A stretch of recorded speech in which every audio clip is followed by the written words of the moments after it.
My parents skipped my wedding because they went to Disneyland with my golden child brother. Turns out my brother threw away the invitation and didn't inform them of the wedding. My whole family humiliated my parents. Dad is divorcing my controlling mother, and I'm cutting off everyone. AITA, buckle up everyone. This is going to be quite the tale. So, I'm a 27-year-old woman, and my younger brother, Mike, is 21. He epitomizes the term man-child and is the ultimate mama's boy. Always whining, constantly expecting everyone to cater to his needs. In short, he's pretty insufferable. From the moment he arrived, my parents have treated him like he's made of gold. He's not special needs or anything like that. He just happened to be born. And somehow, my parents completely overlooked me. My mom, in particular, went from being a loving mother to one of those stereotypical boy moms that people mock online. My dad is supportive, but he's always been too timid to stand up to her or give me a chance to shine. The only one who stood up for me was my grandpa 76M, who consistently called out my parents for their nonsense and never liked Mike. I remind him of my late grandmother, and we share a deep bond, but he lives far away, so I can't see him as often as I'd like. Mike is fully aware of our mom's favoritism and relishes in throwing it in my face. Because of this and his overall behavior, we've always had a contentious relationship. He's spoiled, a brat, and frankly, a terrible human being. I can't count how many times I've gotten into trouble for things I did better than him, or for incidents he framed me for. His only real talent lies in his football skills, which earned him a scholarship to a prestigious out-of-state college. My parents didn't spend a dime on my education, claiming my fund had been drained to cover expenses after a fire. I later discovered that the money they were supposedly using was actually funneled to Mike for a car and a house. It was at a public university that I met Lucas. He was the first person I genuinely felt a connection with there. I made new friends, who are now my closest allies, and thanks to them and Lucas, who was my best friend for years before we became a couple, I finally managed to escape my parents' house. Now, both Lucas and I have established ourselves in our careers and enjoy decent salaries. Now let's get to the main issue. Lucas proposed to me a year ago. We are both private people, so we kept the engagement off social media. When I finally told my parents, they dismissed it with a quick, "That's nice," which made me think they didn't even really pay attention. We decided we wanted a simple but beautiful ceremony and reception with our friends and family.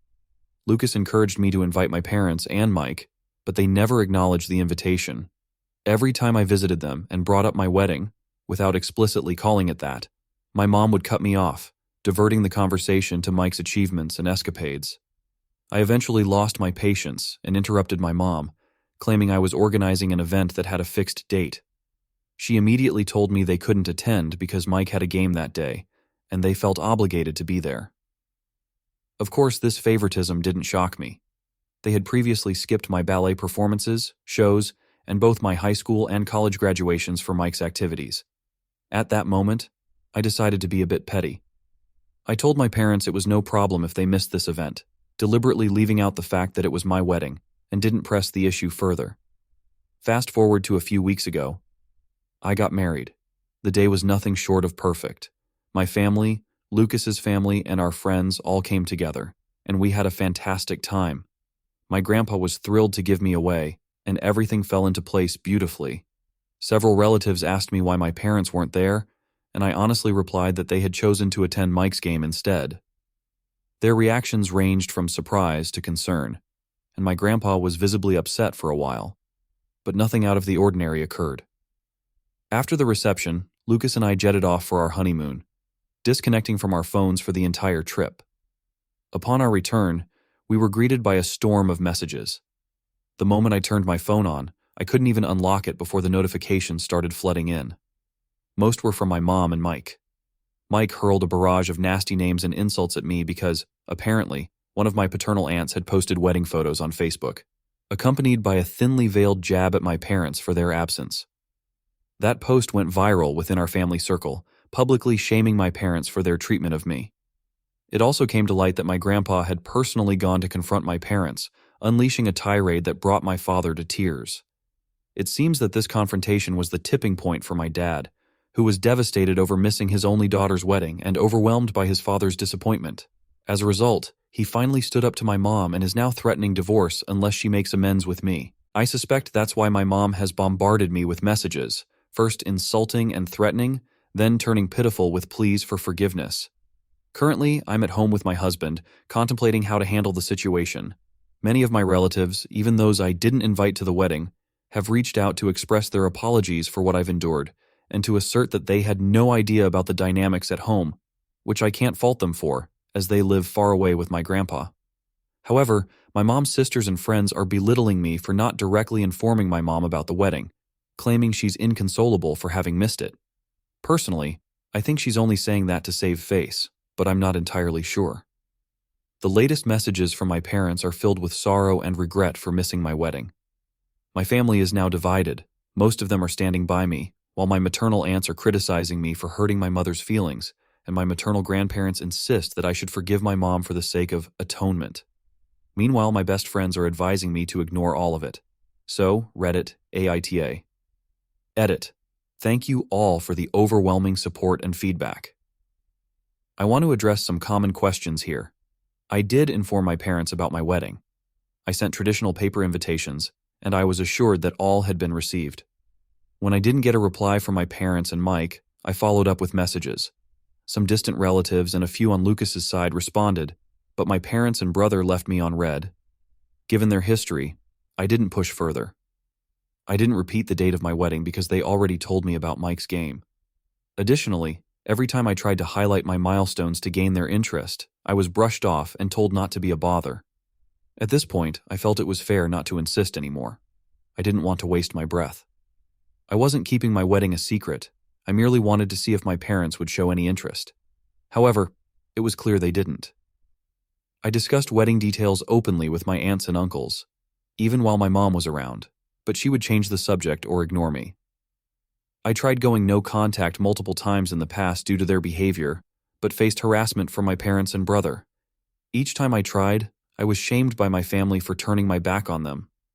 Now that Lucas is in my life, I feel more empowered to assert my boundaries. Until recently, I felt obligated to keep in touch, but I believe I've had enough. My parents didn't buy Mike a car or a house before he even graduated high school. They gave him a car for his 16th birthday and a house near his college when he started freshman year. They kept my fund on hold for a while, lying to me about using it for expenses after a fire, only to use it later for Mike. Update. First, I want to express my heartfelt gratitude to everyone who showed interest in my story and sent their warm wishes to my husband and me. Your supportive messages and love have truly overwhelmed me. I appreciate it more than words can say. To those who believe my story is fabricated, I genuinely wish your family life is better than mine, but please stop messaging me to accuse me of seeking attention with a fake narrative. If I overlooked some details in my original post, it's because I was dealing with overwhelming emotions from my family's harassment. You're not obliged to read my story or believe it, but a little decency wouldn't hurt. Before diving into the update, let me clarify a few things. 1. The invitation clearly stated it was for a wedding. No excuses. 2. My maternal family members didn't attend the wedding. Sorry for not making that clear earlier. Some were busy, while others simply offered excuses to send gifts instead of attending. I can't explain why they didn't discuss my wedding with my mom. I don't have access to their thoughts. 3. My mother's so-called atonement was a text apology. Now onto the update. Things have been a whirlwind this past week. I stepped away from Reddit for a couple of days to sort out my thoughts, and I had a deep conversation with Lucas about how to move forward. He's been my anchor through all of this, and my love for him only grows stronger. Talking about my parents was a taboo subject for us, but he gave me the reality check I desperately needed. We concluded that my ongoing contact with them wasn't healthy. I realized that I hadn't gone fully no contact because I still craved their approval, even now. It's pathetic, I know. Being with my parents can feel like a drug. They can be loving and funny, but when they're not, it's devastating. The little love they offer only makes me yearn for more, but I've finally had enough. I promised myself that change is necessary. I've decided to start therapy and fully cut off contact with anyone who has made this situation harder. After reflecting on my feelings for several days, I messaged my father, suggesting a meeting with him, my mom, and Mike at a neutral location. He quickly agreed, and we met at the park. My father's siblings accompanied us for damage control. He looked devastated, as though he had been crying, while my mother appeared angry and embarrassed. My brother seemed annoyed. I confronted them about how their behavior and favoritism towards my brother had hurt me. Their abusive treatment made it clear that I no longer wanted any contact after this meeting. My mother attempted to interrupt me multiple times, but my aunt, the one who posted on Facebook, shut her down every time. When I asked why they treated me this way, my father cried and apologized without offering any real answers. My mother seemed to be considering this for the first time, but ultimately, she bluntly stated that she simply disliked me. As for my brother, he reveled in making me miserable, treating it like a sport. Continuing with my questions, I asked why they never responded to my wedding invitation. They claimed they had never received it. I showed them the texts, but they denied getting any. It turns out they genuinely hadn't received my invitation. When it arrived, my brother was the only one home, having come to visit for the weekend. He ripped up the invite and threw it away. Additionally, when I texted my parents, he deleted those messages. He claimed that their chat was archived and they never got notified. So, my parents truly didn't receive a formal invitation. I was devastated. I confronted Mike about why he would do that, and he simply shrugged, saying it wasn't as important as what they had planned instead. I had to stop Lucas from punching him in anger.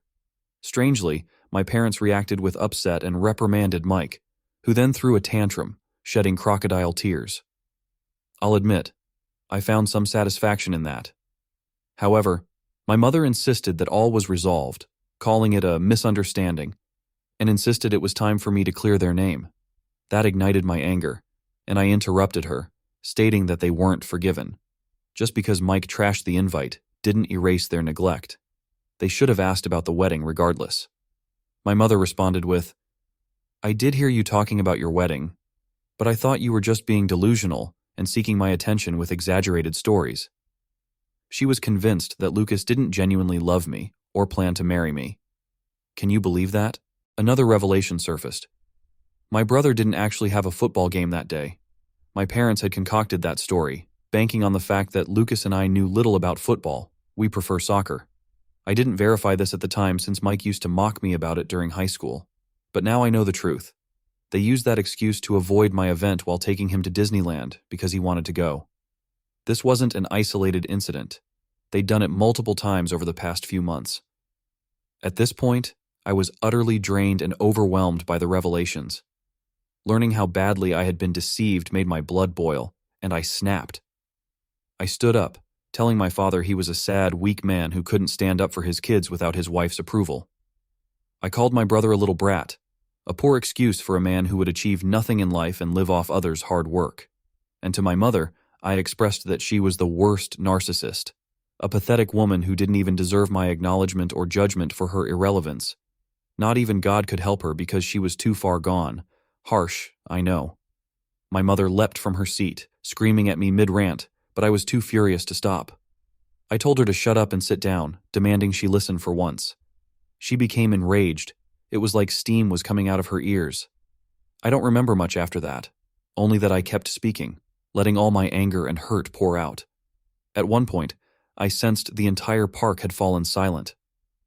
I declared to my parents and Mike that I was disowning them, warning them to think carefully before reaching out again. I grabbed my purse and left with Lucas, Anna, and Francis, leaving my parents and brother to my aunts and uncle. At some point, the reality of what I had said hit me, and I ended up having a panic attack during the drive home. Lucas, driving, had Anna help me until we found a parking lot to calm down. I'm incredibly grateful for their support. Once we got home, I collapsed on the bed and fell asleep. I wanted to take your advice and post the entire thread on Facebook, but considering my career, I couldn't expose myself like that. Sharing my story anonymously on Reddit is one thing. Having my name and face all over Facebook is another. Instead, I decided to take a different route. I compiled a folder of my mother's insults and messages and sent it to the leader of her church. It's a close-knit community where my mother had worked hard to fit in, but it's also very judgmental, and being shunned by them is a death sentence. And that's exactly what happened. Just as I anticipated, the scandal spread like wildfire, reaching not just the church, but the entire small town. You can imagine the implications for my mother and father. As a result of my actions, I found messages from my maternal family, belittling me for upsetting their sister and insulting her. At that point, I didn't care. I followed your advice and told them that I would no longer include them in my life, regardless of their gossip. They should be grateful I'm not sharing their vile messages with their employers and spouses. I blocked every single one of them, grandparents included. I received a lengthy message from my father, apologizing for not having the strength to confront my mother, acknowledging the truth in my words, and lamenting the years lost because of her. He expressed a desire to divorce her and hoped to rebuild our relationship. I replied, stating that I didn't want to see or forgive him at this time. He responded, stating he'd do his best to win me back and that he loves me. I told him I found it hard to believe and then blocked him. His slimy attempt to escape the situation by blaming my mother is pathetic. At least she owned her hatred. He only shifts blame onto others for his choices. I refuse to surround myself with such people. I've blocked my mother and brother in the same way. Mike sent me more taunting messages, which I ignored before blocking him too. My mother has thrown herself a pity party over being shunned by her community and for her crumbling marriage. I replied, "Good riddance," before blocking her as well. As for my grandfather, he has chosen to stay with us for a while to support me. He truly is the best and has read some of your comments, though he won't admit it flattered him. Since then, a few days have passed and things have been quiet. Lucas is spoiling me rotten, and I'm starting therapy soon. I know this isn't the drama-filled, revenge-driven update you were hoping for, but it's what I have for now. I'll keep you updated on any changes. Thank you so much for all the love and support you've shown me. I think I'm going to log out for now. Goodbye.